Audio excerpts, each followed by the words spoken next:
Mr. President, as you know, you had stuck with me on the floor here many afternoons, late afternoons, and it seems like when everybody else is packed up and you're heading for home, you have to listen to me wax, I hope eloquently, talking about some of the very good people who work at the Department of Homeland Security.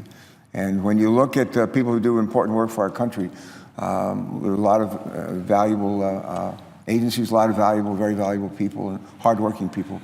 But some of the best and brightest are folks who work at the Department of Homeland Security, trying to protect us and our families and our businesses and our country. But I have come regularly to the floor now for a couple of years to highlight some of the great work being done by the men and women who serve us at the Department of Homeland Security. As you may recall, Mr. President, the Department of Homeland Security was sort of cobbled together roughly a dozen years ago. And we took 20 different component agencies and with over 220,000 employees stationed all over the world and said, we're going to make you the Department of Homeland Security. And it's not been easy, but it's, I think it's a work in progress. But when you consider the Department of Defense was created right after World War II, and they still struggled at times to be as function as effectively as we'd like, we shouldn't be surprised that the Department of Homeland Security has gone through some growing pains, if you will, and learning how to work together. And we're proud of the work they do, grateful for the work that they do, but they have some of the toughest jobs of the folks who work in our federal workforce, from stopping drugs from crossing into our borders, to protecting our cyber networks from hackers, to securing nuclear and radiological materials. The Department of Homeland Security has a diverse, complex, and a difficult mission, really a combination of missions. Each and every day, tens of thousands of Department of Homeland Security employees quietly and diligently work behind the scenes. And they work to achieve the mission, at the core of which is keeping over 300 million Americans safe as we go about our daily lives. It's easy to forget that despite all it achieves each day, keeping Americans safe around the world, the Department of Homeland Security is still a teenager. And I said earlier, it came together in 2002, almost 14 years ago, following the attacks on 9/11, and when it became clear that we needed a centralized agency. We needed a centralized agency to pool and share information about what? About the threats to our country, and to coordinate the efforts to keep those threats at bay. In 14 years, the Department of Homeland Security has done an exceptional job integrating nearly 24 agencies from across the government with different histories, different cultures, different capabilities, and expertise. And senior leaders in the department, chief among them now Secretary Jay Johnson and Deputy Secretary Ali Mayorkas, work each day and every day to make the Department of Homeland Security more than the sum of its parts. And they stand on the shoulders of those who came before them as secretaries and deputy secretaries of this department. I'm proud that just yesterday, the Homeland Security and Governmental Affairs Committee, in which I serve as a senior Democrat, approved bipartisan legislation to support the department's efforts by authorizing its Unity of Effort initiative. And that initiative successfully brought agencies within the department together to pool resources, to deepen coordination, and more effectively tackle their joint missions together. I like to say that if you want to go fast, go alone. If you want to go far, travel together. And what we've seen happening at the Department of Homeland Security is the creation of a cohesive unit out of what was very, very many different disparate agencies. But one component agency within the Department of Homeland Security that not only serves a critical mission today, but has a long and storied history outside the department is called U.S. Customs and Border Protection. In 1789, believe that, before some of our pages were born, 1789, the U.S. Customs Service was established, and a fleet of vessels set out patrolling our shores to prevent the shipment of illegal goods. 1789. Then in 1924, that's nearly 92 years ago to the day, the U.S. Border Patrol was established. And later in 2003, the Customs Service and Border Patrol merged to create the modern Customs and Border Protection Agency that operates within the Department of Homeland Security today. Today's Customs and Border Protection performs a number of duties on the front lines of a battle against threats like terrorism, drug and human trafficking. And they work to secure thousands of miles of border and coastline around this country. They work to facilitate travel, to inspect ships and cargo at our ports of entry, and work to stop illegal drugs and other contraband and violent criminals from entering into our country. Today alone, it's 60,000 employees are hard at work. They're hard at work welcoming nearly 1 million visitors to our country today, and just in one day. Screening more than 67,000 cargo containers for hazards and customs violations, and stopping more than 12,000 pounds of illicit drugs from entering our country. And I'm not talking about what they do in a year or a month or even a week. That's what they do in a day. Think about that, in one day. One key resource that our customs officials on the front lines count on is the support of CBP's air and marine operations. Air and Marine Operations uses a fleet of 256 aircraft and 286 marine vessels to a variety of reasons. One, to detect, to track, and to apprehend criminals in places that agents can't reach on foot or in cars.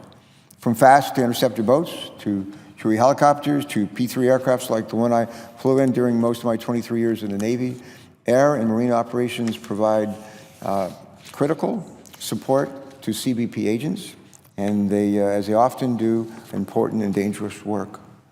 Air and Marine agents are also key in helping to find and rescue people on our borders who may be in danger, saving countless people who were found lost or injured in some of the most remote parts of our country.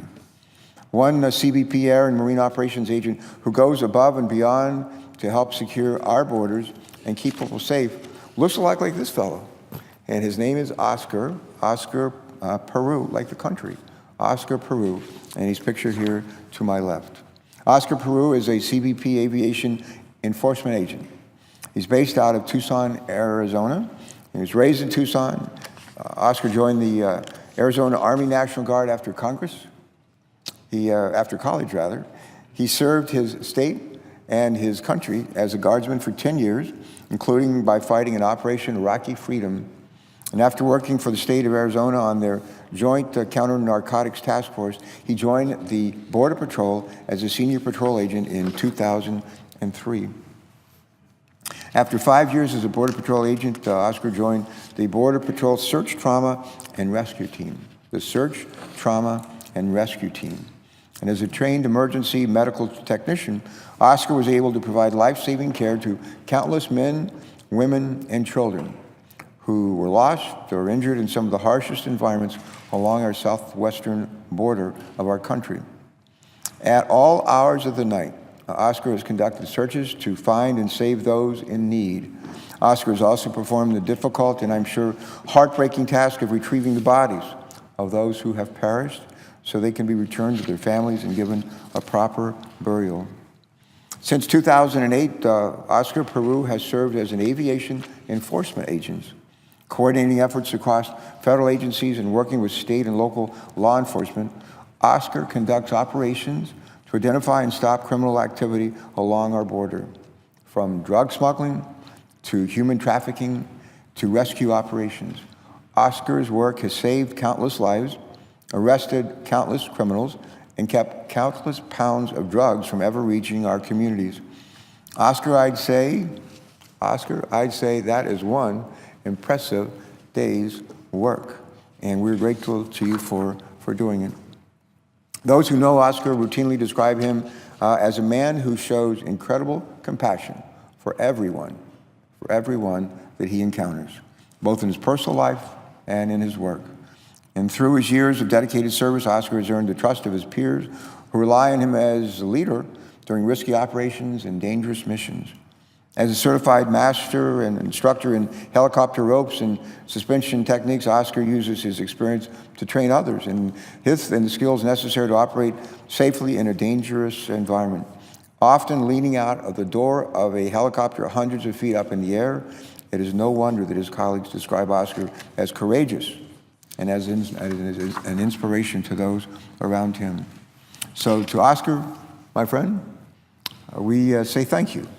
Thank you for your remarkable continued service to our country and to your community in Tucson. And special thanks for all the lives you saved and will continue to save through your heroic work. To Oscar's wife and 4 children, we say thank you for sharing with us a good man, your husband and your dad, and for letting him do the important work that he does every day to keep Americans safe along our southern border and really around our country. And to the 1,200 men and women of the air and marine operations and the 60,000 employees at Customs and Border Protection, thank you for your continued service to our country and for your dedication to the safety and security of so many others. And as I said earlier, Mr. President, more than 200,000 employees at the Department of Homeland Security have some of the toughest jobs of any of our public servants, working outside the spotlight to tackle difficult challenges and protect our communities and our families. And to each of you, I just want to say again, as I say here every month, thank you. Keep up the good work. May God bless each and every one of you. And with that, Mr. President, I want to take another few minutes. I think I have the time. I don't see anybody waiting to speak. I want to take a moment and say something about a fellow named John Koskinen. John Koskinen is the commissioner for the IRS. And in 2013, at a time of great tumult at the IRS, President Obama turned to John Koskinen to lead the IRS because of his reputation in the public and private sectors as a go-to manager of troubled enterprises. He was 74 at the time, and he agreed to take this on. He didn't need to do this. He needed to do this job like he needed another head, but he said that he would do it. He agreed to do it because the president asked him to serve our country, and they needed a strong leader at the IRS. Prior to his service at the IRS, he held positions of non-executive chairman of Freddie Mac from September 2008 to December 2011. And during that time, he served as the interim CEO at Freddie Mac, and that was a tumultuous time, a very difficult time for our country. And as the principal financial officer after the death of Freddie Mac's acting CFO in April of 2009. He retired from the Freddie Mac board in February of 2012. I just want to mention another thing or two about John Koskinen's service prior to becoming on board in the last decade to help us in the public sector. Prior to serving on the Freddie Mac board, Mr. Koskinen served as president of the U.S. Soccer Foundation for 2004 to 2008. He also previously served as deputy mayor of the District of Columbia, the deputy director for the management for the Office of Management and Budget, and for chair of the President's Council in 2000 on conversion. Prior to entering government service, John Koskinen worked for 21 years for the Palmieri Company as vice president, as CEO, and chairman, working in around turnarounds. He's a turnaround person, helping to turn around the large failed enterprises. And earlier in his career, he served as the administrative assistant to then Senator Abraham Riverkoff, who was legislative assistant to Mayor John Lindsay, and assistant to the deputy executive director of the National Advisory Commission on Civil Disorders. He practiced law with the firm of Gibson, Dunn, and Crutcher, and clerk for Judge David, I think it's Bazelon probably, chief judge of the U.S. Court of Appeals for the District of Columbia. And his bachelor's degree, Duke University, law degrees from Yale. I mean, what a resume. And at the age of 74, somebody who'd helped turn around a lot of failed enterprises, our president reached out to him, and I probably said, I know you're 74, you're at an age when a lot of people are more interested in slowing down and taking life easy. He took on one of the toughest challenges of all. And he is one of the finest people I know in public service. And there are some folks in the Congress who've been asserting that he is unfit for service. And I just want to say, they could not be more mistaken.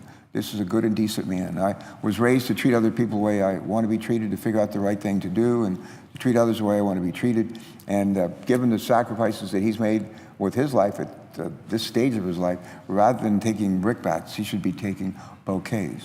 And so I would say to you, John Koskinen, if you're ever out there listening and you have other things to do rather than listen to wrap-ups here in the U.S. Senate before we begin Memorial Day break, but I just want to say thank you for a lifetime of service And thank you especially for your service as our leader in the IRS. God bless you and your family. Thanks to them for sharing with us a very, very good human being.